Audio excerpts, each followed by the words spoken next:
Good morning, ladies and gentlemen. Well, still nothing to see from the risk dial. We're just not in a trending phase. We will go into a trending phase, but the scores are just saying not yet. And given that, I thought I'd give you my changes in macro views and where the dangers really are beginning to lie with the election looming. And of course, we have the QRA on Monday and Wednesday, which is unlikely to provide any clues, but the dangers are beginning to accumulate.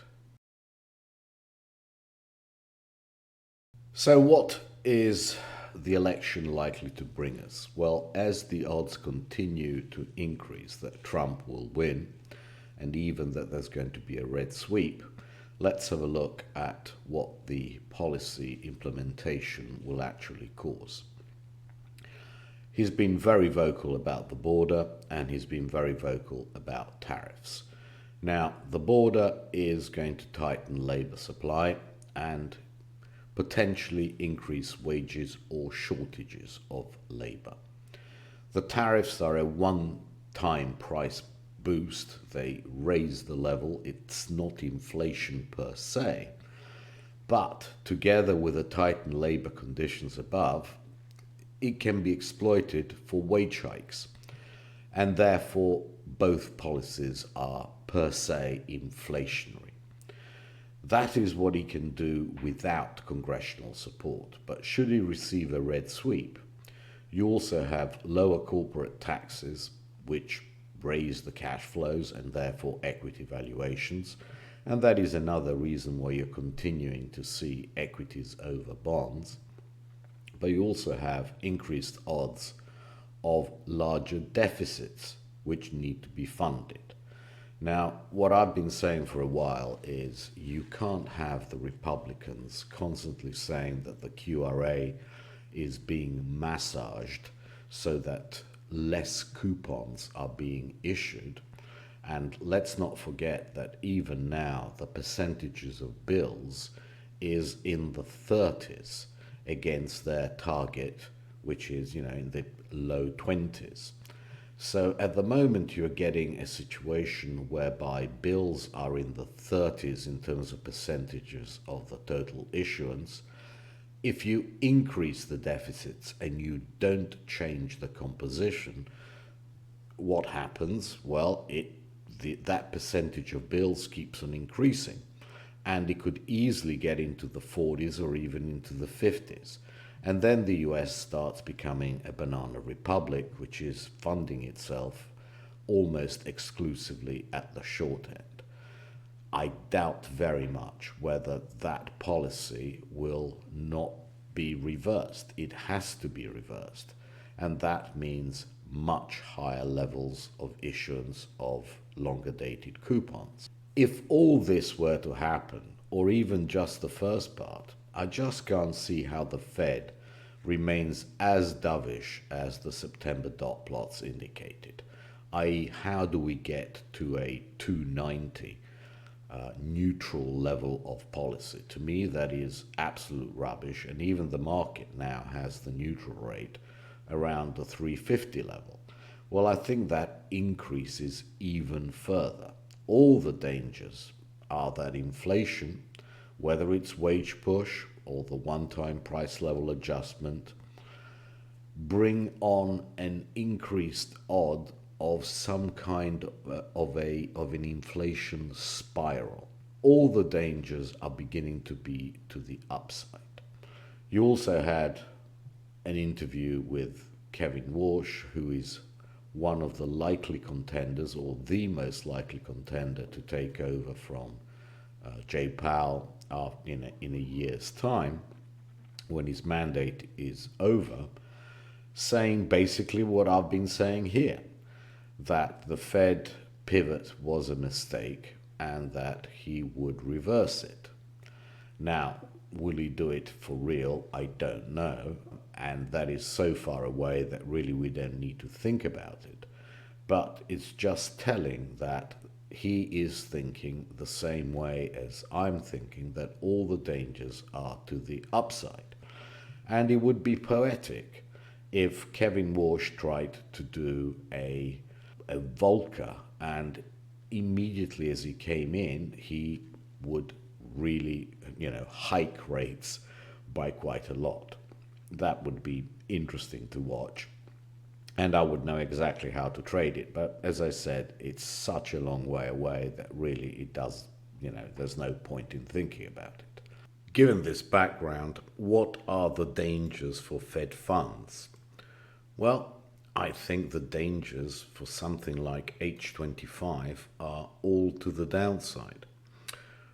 Why do I say that? I think the Fed is going to cut in November, whatever happens, and it's the day after the election, and I don't think it really matters. But I think that after the election, and given that Trump would win, all the dangers are that the Fed turns more hawkish, and that all the cuts which are priced in for 25, or a lot of them, get priced out.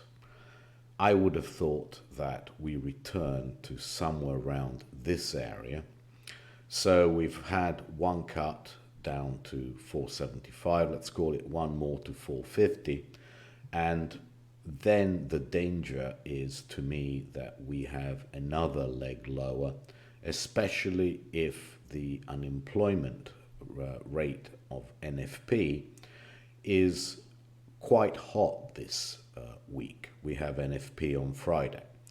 Now, a low number will be excused in 1,000 ways, i.e. hurricane, strikes, but a hot number, how do you excuse a hot number with all those provisos that I just mentioned? If we had strikes, if we had hurricanes, and still the number is hot. And as I've showed you, the thinking is that labor supply is going to tighten in future after Trump wins, if he wins naturally. I think that the Fed fund futures have nowhere to go but down. And I would have thought this kind of area, and this is like another 30 points lower. So we have to start taking out a lot of the cuts that we've penciled in for 2025. And that's another reason why I like that position that I keep on talking to you about, the long September SOFRs against short December. I think the curve is now getting completely mispriced given the dangers that we have ahead. I think all these cuts slowly need to be priced out, because I just don't see how inflation is going to get to the Fed's target and stay at the Fed's target. The odds of it are becoming less and less. And that is precisely why the yield curve has actually stopped steepening. So this is 2s10s, and as you can see on the week, we basically did not a lot. I just don't see the yield curve being able to steepen under these conditions, because that would mean that the 10s and the 30s would have to move such a long way. And the QRA is not going to cause that, because as we already know, the QRA is going to be absolutely neutral. It's going to be exactly the same amount of issuance as we've had before. They're not going to up the issuance. Therefore, the market has no incentive really to steepen the yield curve very much. The yield curve will steepen, but only once the cuts penciled in for 2025 have been priced out to something much more reasonable. So I think that yield curve steepening for now is out of the question in the US, simply because I think that the very short end needs to reprice to a reality where less cuts going forward are likely. And that is precisely what's happening in the twos. I think slowly, twos are going to trade up here around the 425 area. But I think that's all she wrote for the time being. I think twos at 425 are going to be a decent sell, even at the election or after the election. Fives, I think that you are likely to see them even at 427 as well. Tens, I think this kind of area for the time being, 439, 440 is going to hold it. There is going to be a little bit of flattening, I think. The curve could easily be flat or, only have 25 basis points of positivity to it, with twos around the 425 and 30s around, just over 450. I think that the 30s have potential to go a little bit higher, but not very much ahead of the big data and ahead of the election. So I really can't see that very much is going to happen next week in the bond market, but the background is turning bearish. It's turning bearish because the short end really needs to give up some ground because it's just too uncertain, and a lot of the positive stuff that's been priced in needs to be priced out. And that is why the differentials between the US and Germany are going out. This is twos, and I think we are going to test this 206 previous high, and we're probably going to get to 221. So stability in Germany as the ECB cuts and continues to cut and their economy languishes, certainly relative to the US, and that is why you get that kind of a push. Fives, I have no doubt that we get to this 208, and then tens. I think it's very likely that we trade around this 203 area. So it's bearish in the US. I just can't see any alternative to continued bearishness in waves. So first of all, the very short end adjusts to less cuts, and then as the issuance ramps up in 2025, so we're a long way away from that, then the curve can probably steepen from levels which make sense that the Fed lowers rates to, which is only around 350, 375. So you're not going to get a massive move in the short end, even from the 425. You might get twos down to 4, but then as the Fed cuts, but the cuts are going to be less. They need to be priced out. This idea that we're going to go below 3.5 or even below 375 or potentially even below 4 is just becoming silly. You need to have a positive curve. The only way that people are going to buy increased issuance of 10s and 30s, which needs to happen, okay, at some stage it needs to happen, is if you give them a positive yield curve. And that is all assuming that we don't have a resurgence of inflation. And the odds are that we might. I mean, given what the Trump policies are, there are some decent odds that we get an uptick in inflation, certainly up to the, 3% level.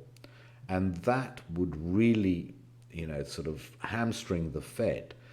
They should be retightening policy. I don't think they will, but I think that eventually is going to push the long bonds even further out. So I just can't get bullish of the US fixed income. I can trade it against Germany, and I think that Germany stays much more with it, as it were, than the US. All the dangers are that all these spreads move out. If I am correct that the yield curve is going to go positive, then the 2s, 5s, 10s butterfly is going to trend towards 0. Why? Because you're going to have a positive spread between 2s and 5s and an almost equal positive spread between 5s and 10s. So we are going to go towards 0. And as you can see, we're building up momentum to start finally breaking this area of trading in this butterfly between 2023 and the whole of 2024. How this butterfly naturally went up as we anticipated the Fed cuts, then remained stable throughout the period that they weren't going to cut, and we've started breaking down.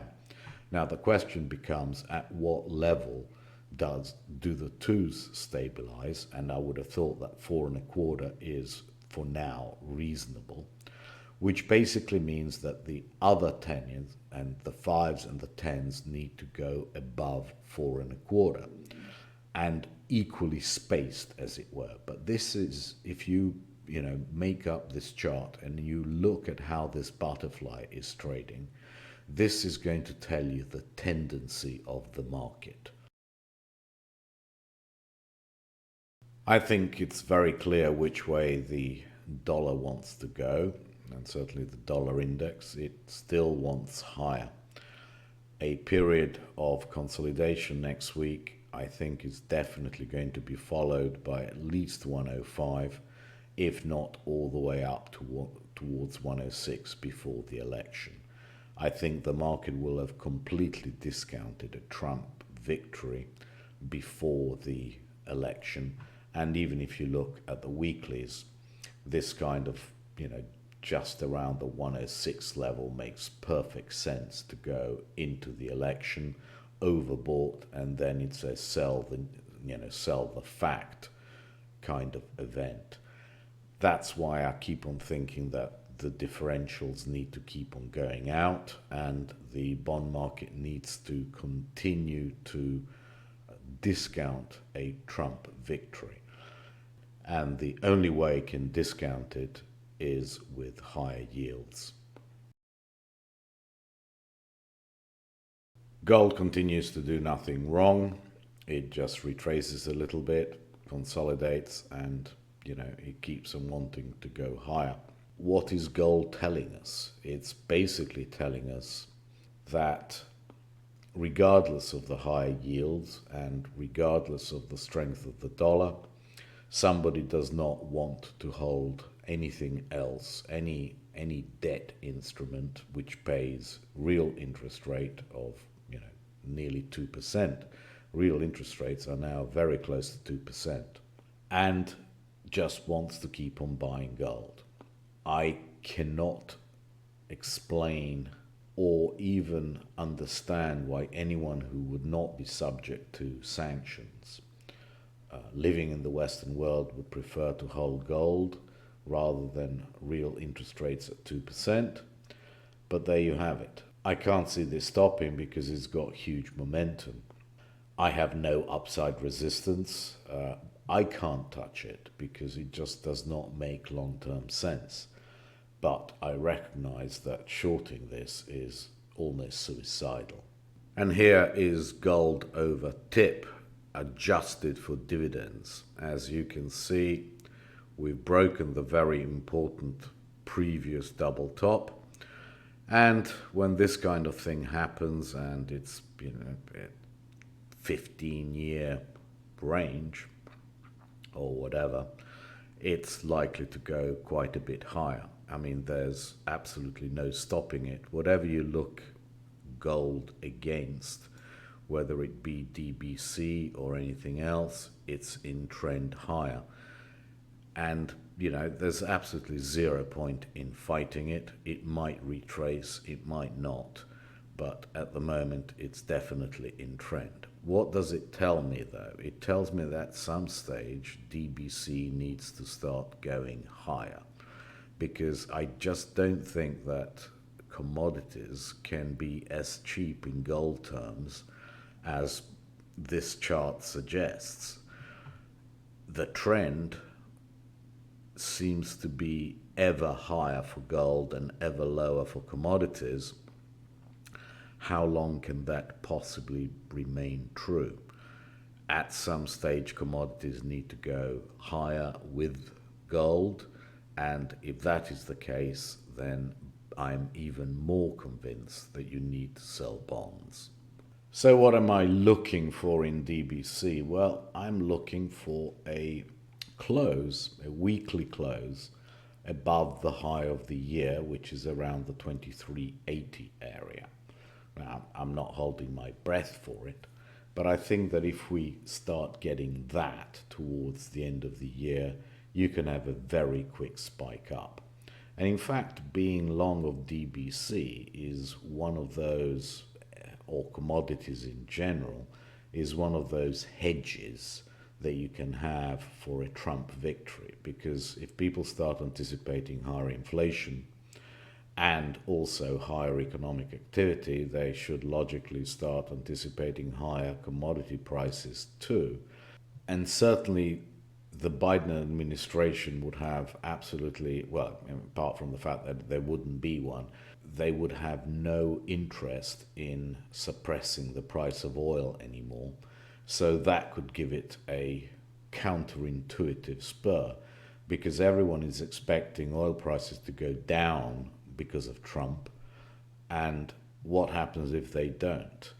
Trump would certainly allow more drilling, etc., etc. But what happens if that's already been discounted in the price? That would be interesting. And then you start getting breaks of 2380 in commodities, and that actually is the death knell for bonds. Before I do equities, I just wanted you to see this chart of RPAR, and this could easily be a nice little ABC down around to the 1940. If that were to happen, that probably means that bonds have gone up in yield, that equities have come slightly down, that gold is, gone sideways, and then we are ready for another leg higher, which I would have thought would come from equities and gold, and bonds being stable. So that is the direction of assets: gold and equities appreciating, and then bonds languishing. So what happened last week in equities? Well, just like I've been saying for quite a while that gold is doing nothing wrong, well, equities aren't doing anything wrong either. They stopped exactly where they should have stopped last week. I can enlarge this one so you can see.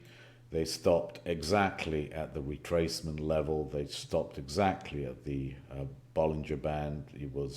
And retraced back. Yes, we did have a little bit of a sell-off on Friday. And why did that sell-off happen? Well, because obviously somebody knew about the Israeli news, and that's it. But I doubt very much that we go lower at the early part of next week. We have all those earnings, don't forget. All the big tech earnings are, or nearly all, are next week.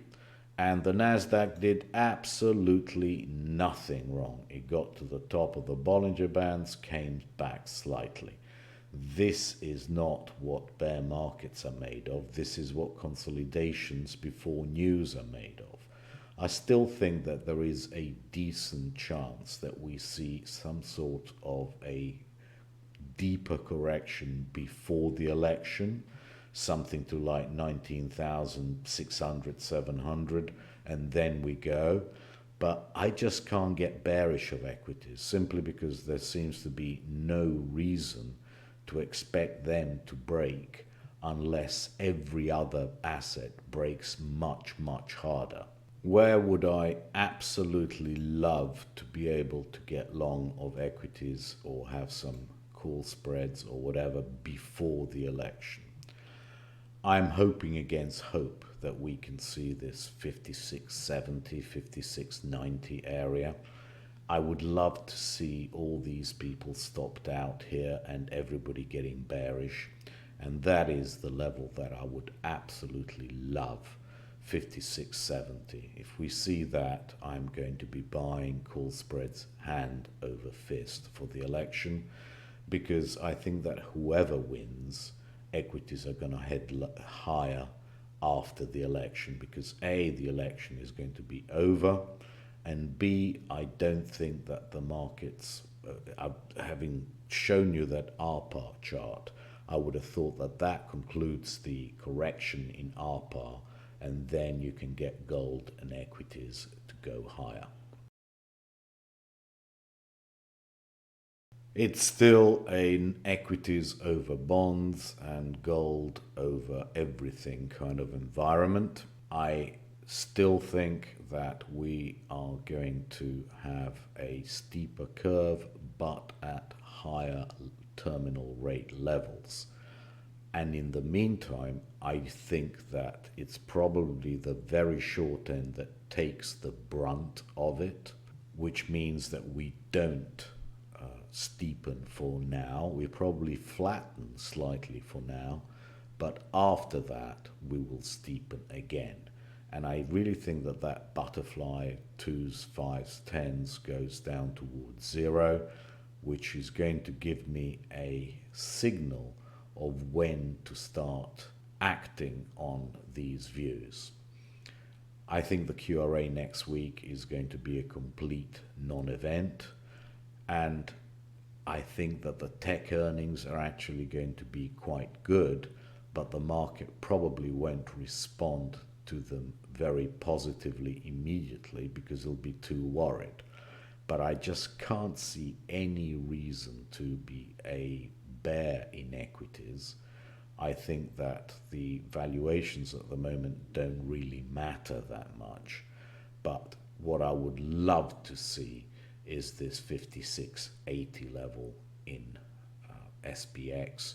I think that would be a wonderful area to buy call spreads, and naturally I will tweet it when we're there. Thank you very much indeed, and tweet you tomorrow.